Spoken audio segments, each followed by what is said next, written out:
Hi friends, மோதலும் காதலும் upcoming review பார்க்கலாம். வேதா எப்படியாவது என் பிள்ளைய கொண்டு வந்துடுவா அப்படின்னு கஜா நம்பிக்கையோடு இருக்கிறாங்க. அதே மாதிரி என்ன பண்ணுறாங்க, ஒவ்வொரு இடமா டாக்டரை தேடி அலையிறாங்க. எப்படியாவது மின்னாள் நீ ஒப்படைச்சாங்களே அந்த டாக்டரை பார்த்து கேட்போம், என்ன நோக்கத்தோட வந்தால் எப்படி நடந்துன்னு கேட்கலான்னு பார்க்குறாங்க. ஆனால் டாக்டர் கிடைக்கல. அதுக்கப்புறம் என்ன பண்ணுறாங்க, கோயிலில் போய் படுக்கிறாங்க. கோயிலில் போய் படுத்துட்டு சாமிக்கிட்ட செம்மையாக சண்டை போடுறாங்க. நான் உங்கள்கிட்ட இது வரைக்கும் எதுவுமே கேட்டதில்லை, ஆனால் விக்ரமை கொடுத்த, தன்வியை கொடுத்த, இப்போ இதே மாதிரி எனக்கு ஒரு நல்ல வழியை கொடுப்பேன்னு நான் நம்புகிறேன். நான் இப்போவும் கேட்க மாட்டேன் அப்படி சொல்லி புலம்பிகிட்டே போய் படுக்கிறாங்க. படுத்து அப்படியே கிடக்குறாங்க. பார்த்தீங்கன்னா அந்த சமயத்தில் அந்த கோயிலுக்கு ஒரு கார் வருது. அந்த காரில் யாருன்னு பார்த்தா இங்கே ஆதியோட அப்பா. அதுக்கப்புறம் வேதாவை கூப்பிட்றாங்க, இங்கே வாமா அப்படி சொல்லி கூப்பிட்டு வச்சு பேசுகிறாங்க. உனக்கு ஒரு உண்மை சொல்கிறேன் அப்படின்ட்டு எல்லா உண்மையும் சொல்லிடுறாங்க. அதுக்கப்புறம் கோர்ட்டுக்கு போகிறாங்க. கோர்ட்டில் பார்த்தீங்கன்னா இங்கே கேஸ் நடந்துகிட்ருக்கு. கேஸில் பார்த்தீங்கன்னா இங்கே விக்ரம் தான் குற்றவாளி, இதுக்கு ஏதாவது ஆதாரம் இருக்கா இல்லையான்னு கேட்குறாங்க. குற்றவாளி இல்லை அப்படிங்கிறதுக்கு அப்படின்னு கேட்கல. இங்கே வந்து அந்த எந்த சாட்சியுமே இல்லை, எதுவுமே இல்லை அப்படின்னு சொன்ன உடனே விக்ரம் தான் குற்றவாளி அப்படின்னு நான் தீர்ப்பு சொல்கிறேன்னு தீர்ப்பு சொல்ல போகிறாங்க நீதிபதி.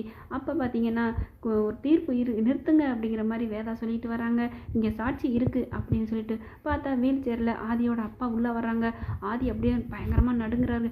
என்னது, நம்ம அப்பா வராரு, ஏன் வராரு அப்படின்னு பதட்டத்தோடு பார்க்குறாரு. உள்ளார வர்ற வேதா என்ன பண்ணுறாங்க, என்னம்மா என்ன விஷயம் அப்படின்னு சொல்லி எல்லாரும் கூப்பிட்றாங்க. எதாக இருந்தாலும் இந்த கூண்டில் வந்து சொல்லுங்கள். இல்லைங்க, இவங்க வீல் சேரில் இருக்காங்க, இதுலேருந்தே பதில் சொல்லட்டும் அப்படிங்கிறாங்க. என்ன விஷயம் எது விஷயம்னு கேட்குறாங்க. அதுக்கப்புறம் தான் பையன் தான் இது குற்றத்துக்கெலாம் காரணம் அப்படின்னு எல்லா உண்மையும் தெளிவாக புட்டு வச்சிடுறாங்க. வச்ச கையோட நீதிபதியால் ஒன்றுமே சொல்ல முடியல. என்ன இவன் இப்படி இருக்கானே, இப்படி ஒரு ஆள் இருப்பாங்களா உலகத்தில் அப்படின்னு சொல்லல. என்ன பண்ணுறதுங்க, என் பிள்ளைய இப்படி தரதலையாக போயிட்டான் அப்படிங்கிறாங்க. சரி, நீயே பொண்டாட்டியை உன்னை நம்பி தானே அவன் மிருநாள் வந்திருக்கா, அவளே கொலை பண்ணிட்டு கடைசியில் விக்ரம் மேலே பழிய போட்டிருக்கியா அப்படின்னு சொல்லி பயங்கரமாக திட்டுறாங்க. அது என்ன பண்ணுறாங்க, ஒன்றுமே செய்ய முடியல. அப்பா பார்த்து பயங்கரமாக திட்டுறாங்க. ஏய், நீலாம் எனக்கு ஒரு அப்பாவா? ஆமாடா, நான் உனக்கு அப்பா இல்லை தான், உன்னை நான் அப்போவே கொண்டிருக்கணும் அப்படிங்கல.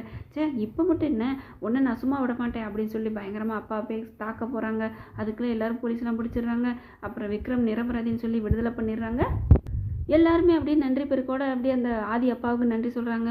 அதுக்கப்புறமா வேதாவுக்கும் நன்றி சொல்கிறாங்க. வேதாவை பார்த்து கட்டி பிடிச்சிக்கிறாங்க. நீ ரொம்ப நல்ல பிள்ளைம்மா, நீ வந்து எனக்கு மருமகளாக கிடைக்க கொடுத்து வச்சுக்கணும்னு காய்ச்சா பயங்கரமாக நன்றி சொல்கிறாங்க. விக்ரம் இருந்துட்டு அப்படியே என்ன பண்ணுறது, நம்ம பொண்டாட்டி இல்லைன்னா நம்ம என்ன ஆயிருப்போம், அவளை போய் தப்பாக சொல்லிட்டோமே அப்படின்னு நினைக்கிறாங்க. அப்புறம் ஆதி அப்பா நன்றி சொல்லல. அவர் சொல்கிறாரு, எனக்கு ஏப்பா நன்றி சொல்கிற, நீ உன் பொண்டாட்டிக்கு சொல்லுப்பா அப்படிங்கிறாரு. ஓகே ஃப்ரெண்ட்ஸ், பார்க்கலாம் என்ன நடக்க போகுதுன்னு. உங்கள் பொண்ணான கையால் ஒரு லைக்கை போட்டு சப்ஸ்கிரைப் பண்ணிடுங்க. Thank you friends.